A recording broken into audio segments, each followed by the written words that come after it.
Sa iba pang balita, maghahain na ng kaso laban sa mag-asawang Diskaya. Ang desisyon ng DOJ matapos ang ginawang pagdinig ng prosekusyon kaugnay ng tax evasion complaint na inihain ng BIR. Samantala, Senator Jinggoy Estrada, Bong Revilla at Manuel Bonoan pinadalhan na ng subpoena para sila ay maiharap sa pagdinig kaugnay ng plunder complaint.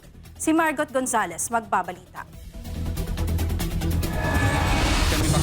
Nakatakda ng kasuhan ng Justice Department ang mag-asawang Curly at Sara Diskaya ng tax evasion. Ayon kay Justice Spokesperson Attorney Paulo Martinez, yan ang desisyon ng prosecution matapos maresolba ang mga reklamo ng tax evasion na isinampa laban sa kanila ng Bureau of Internal Revenue o BIR. Saad ng tagapagsalita ng DOJ, sa oras na makumpleto na ang mga attachment ay maipafile na nila ang kaso sa Court of Tax Appeals. Samantala, sisimulan na ng DOJ ang pagdinig sa plunder complaints na inihain ng National Bureau of Investigation laban kina Senador Jinggoy Estrada, dating Senador Bong Revilla at dating DPWH Secretary Manuel Bonoan. Ayon kay Martinez, napadalahan na ang mga naturang respondent ng subpoena para sila ay maiharap sa preliminary investigation na gagawin sa February 2 at sa February 12. Samantala, muli namang dumating sa Department of Justice ang mga state witness para sa flood control cases na sina Henry Alcantara, Roberto Bernardo at Gerard Opulencia.